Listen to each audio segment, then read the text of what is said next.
What's going on, my YouTubers and YouTubettes? It's Jaji here and welcome back to the channel. Alright y'all, today we're going to be breaking down something that's very near and dear to my heart. We're going to be breaking down the 5 best hitters of the entire decade so far. That's 7 seasons of chaos, injuries, MVPs, historic moments, and a whole lot of why is this dude hitting baseballs like he's mad at them. Before we get into it though, I am giving away 2 copies of GTA 6 the moment it drops. All you have to do is subscribe to Jaji Clips, follow me everywhere, and then comment done on my latest upload so I know you're not out here lurking like a scout in the bleachers. Now listen, I didn't just wake up and say, yeah, Judge is tall, he's number 1. I actually looked at real stuff. Who produced the most, who stayed healthy, who had insane peak seasons, who actually helped their team win, and most importantly, who kept that level every single year. No, my cousin said he's good. No, he looks cool in highlights. I used actual numbers, even though some of these numbers look fake. Judge, I'm looking at you, bro. So go ahead and hit that like button, subscribe, drop a comment, and share this with a baseball fan. Tell me who your hitter of the decade is and who you think I disrespected, because I know somebody's already mad.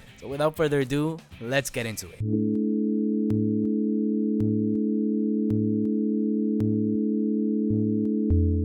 At the 5 spot, we have Freddie Freeman, and listen, if consistency had a face, it would look exactly like Freddie. Calm, smiling, and somehow already standing on second base. From 2020 to 2026, this man put together one of the most quietly ridiculous decades you'll ever see, and we're only halfway through. 927 games, 1,083 hits, 251 doubles, and a 308 batting average to go along with 31.6 WAR, and he did it without ever looking like he was trying that hard. Freddie hits like he's just casually running errands. Oh, you need a line drive double in the gap? Yeah, I can grab that real quick.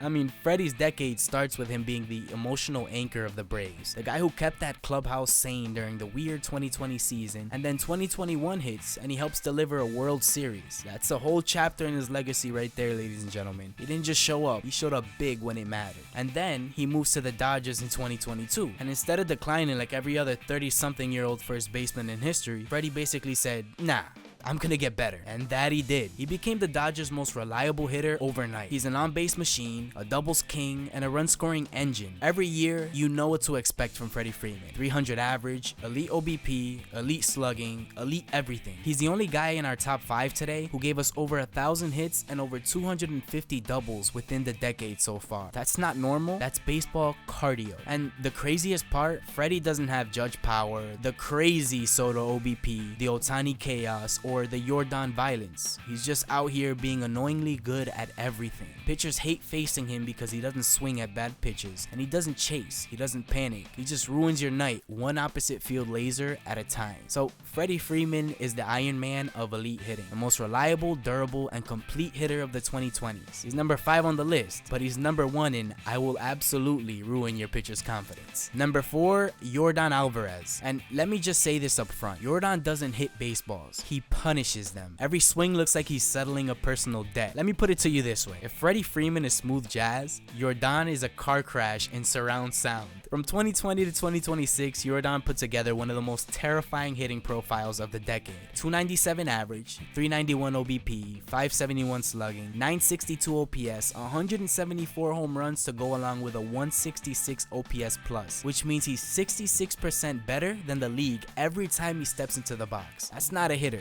that's a cheat code. Now, you're gonna notice a trend within this list. See, like Freddie, he does all this damage with the body language of someone waiting for an Uber. No emotion, no celebration, just, yeah, I'll hit this 450 deep, why not? Pitchers talk about facing him like it's a dentist appointment. You know it's gonna hurt, you just don't know how bad. Yordan's decade is basically a highlight reel of baseball's dying. He's the king of the don't even turn around home run. For those of you that don't know, that's the kind where the outfielder takes 2 steps, realizes he's wasting his time, and just watches it leave the stadium like a fan. And when he's hot, forget about it. There's nothing you can do. You could throw him a bowling ball and he'd probably hit it 112 off the bat. But here's the twist, Yordan isn't just power. See, from the aforementioned stats, he's a complete hitter. He walks, he hits for average, he doesn't chase, he doesn't panic. He's basically a left-handed Judge with less height and more menace. And when October comes, Oh lord. Yordan turns into a final boss. Just go ahead and ask Seattle and ask Philadelphia. Matter of fact, go ahead and ask anyone who's had to watch him ruin their season in real time, because the Lord knows that that's a number of teams out there. The only reason he's number 4 is availability. When he plays, he's a top 2 hitter in the world, but the injuries cost him value. Fewer games, fewer plate appearances, fewer counting stats overall. If he had Freddie Freeman durability, he might just be number 1 on this entire list. I'm sorry to say. Yordan is the scariest left-handed hitter alive, the most violent bat of the decade, and the only person who makes pitchers look genuinely offended after giving up a home run. Number 3. Shohei Ohtani. Did you honestly expect a top 5 list without this man somehow being on it? It doesn't matter what type of the game you're talking about. Pitching, hitting, freaking fielding, stealing bases. You name it, Ohtani's on it. And with all that being said, ranking him is impossible because he's technically not even supposed to be here. This man's a glitch. He's a creative player your friend made and you banned from the league. You know, he's a dude in Road to the Show who hits 40 bombs and throws 100. Except he's doing it in real life and ruining real careers. See, from 2020 to 2026, Ohtani put up a hitting decade that would make most superstars jealous. 262 homers, 945 hits, 604 RBI, 149 stolen bases. Should I go on, guys? 590 slugging, 972 OPS, and a matching 166 OPS plus, just like our number 4 entrant Yordan Alvarez. This is all top 3 hitter territory, ladies and gentlemen. And again, this is without the pitching. This is just the bat. Just half of the reason why he's more than a generational talent. He's a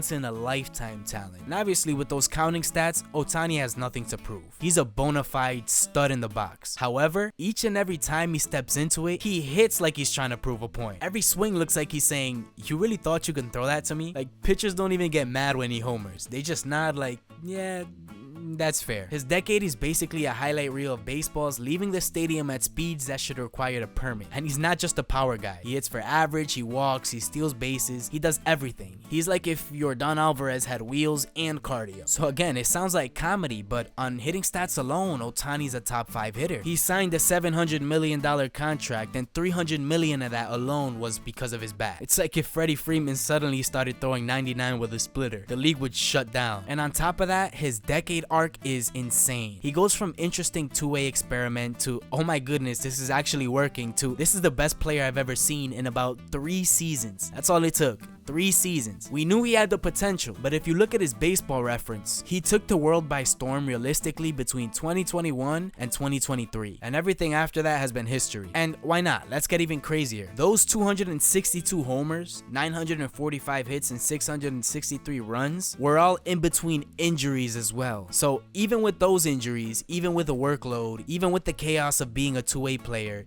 he still gave you 33.2 WAR as a hitter alone. Absolutely incredible. So Shohei Ohtani's number 3 on this list, but he's easily number 1 in players who make you question whether baseball is a real sport. He's a unicorn, the glitch, the cheat code, and the only guy who makes MVP voters sweat every single year. The runner-up for the decade's best hitter so far is Juan Soto. And the thing about him is, he's not just a hitter, he controls baseball games. See, some hitters react to what pitchers throw. Soto makes pitchers react to him. The entire at-bat bends around whatever mood he's in that day. From 2020 to 2026, Soto put up a decade that looks fake when you read it out loud. 892 hits, 209 homers, 568 RBI, 632 runs, 764 walks. That's the key here, 764 walks, and a 166 OPS plus. And the kicker of it all, this is all done by the age of 27, folks. 27. By 27, most players are still figuring out how to stop chasing sliders. And in that time, Soto already has a decade's worth of elite production. And the characteristic that allows Soto to control those games, it's the confidence. He steps in the box like he already knows how the at-bat ends. Pitchers throw him their best pitch, and he gives them that little,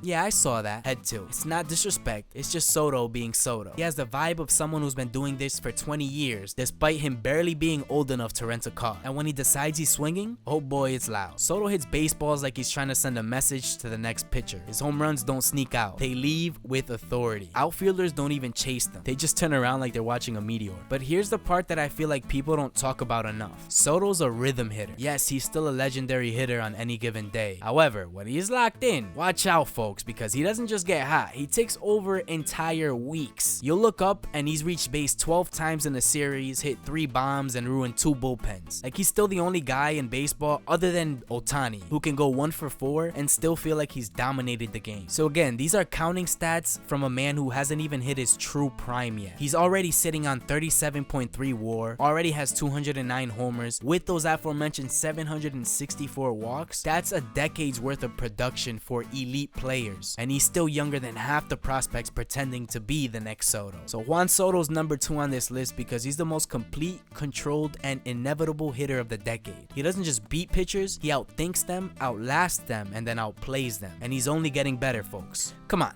Was this really that hard to guess? Number 1, Aaron Judge. And here's the thing about Judge. He hits baseballs in ways that make you question whether the sport should file an insurance claim. Literally every time he connects, the ball leaves like it's trying to enter witness protection. From 2020 to 2026, Judge put together a decade that doesn't look real. 275 homers, 871 hits, 622 RBIs, a 300 average, a 1.056 OPS, and a 190 OPS plus. If you haven't been paying complete attention to the stats, this is the first and only man in the MLB in 7 seasons to have an OPS over 1,000. And that 190 OPS plus, remember earlier when I explained that Freddie Freeman's OPS plus meant that he was 66% better than the league? Well, that 190 OPS plus for Judge basically means he spent 7 years being twice as good as the average hitter. 45 WAR. That's not a decade, that's a legacy. And the funniest part is that the most imposing thing about Judge is his height. See, he's not loud, he's not boisterous or dramatic, nor does he give big celebrations after hitting home runs.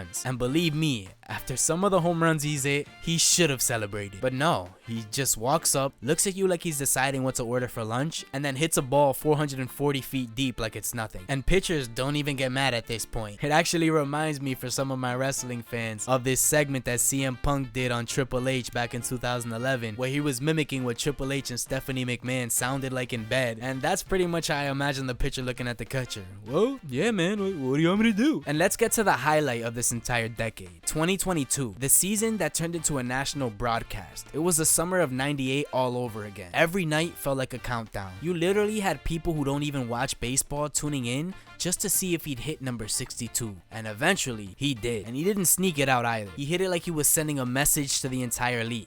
I run this. But like Ohtani, who's had some off the field issues with the gambling, and even earlier if he would live up to the potential that he had built, Judge's decade hasn't come without a little off the field chaos either. He's had a number of injuries, the infamous toe disaster, the Yankees falling apart the second he went down, which seems to be a trend throughout the entire decade, and immediately going right back to hitting baseballs like they owe him money. Like, he's the only hitter in baseball where you can genuinely say if he's healthy, the entire team changes. And that's not an assumption, it's a fact. The Yankees are a completely different team without Aaron Judge, and it would be the same narrative for any other team if Aaron Judge was on it. He's that impactful. But here's what separates Judge from everybody else on this list. Judge doesn't have a weakness. You can't pitch him inside, because if you do, he'll turn on it. You can't pitch him away, because then he'll drive it the other way. You can't pitch him up, because he'll definitely hit it to the moon at 6'8". And you can't pitch him down, because he'll lift it anyway. He's a complete hitter wrapped inside of a superhero frame. Aaron Judge is number 1 because he didn't just dominate the decade, he's low-key defined it so far. He had the best peak and the most fear factor. And apart from probably Ohtani, the biggest moments. When Judge is locked in, the pitcher isn't competing, the pitcher's surviving. Alright y'all, what do you think? These were the 5 hitters who spent the entire decade making pitchers reconsider their career choices. And if you disagreed with anything, that's fine, because you're wrong. But it's fine, drop your angry essay in the comments, I'll read it while eating cereal or something. But on a more serious note, don't forget the GTA 6 giveaway. 2 copies, day 1. If you want in, you gotta subscribe to Jaji, subscribe to Jaji Clips, follow me everywhere, and comment done on my latest upload and you'll be officially entered. If you enjoyed the video, hit like so the algorithm stops treating me like a side character, subscribe so you don't miss the next breakdown, share this with a baseball fan, or I have a better idea, send it to a Yankees fan so they can cry about Judge not being ranked number 0 or whatever they believe. And if you want me to break down another player, another decade, another position, or even your favorite team's trauma, just let me know, and I got you. So I'll see you in the next one, folks. I hope you all have a great rest of your day. Until next time, Jaji, out!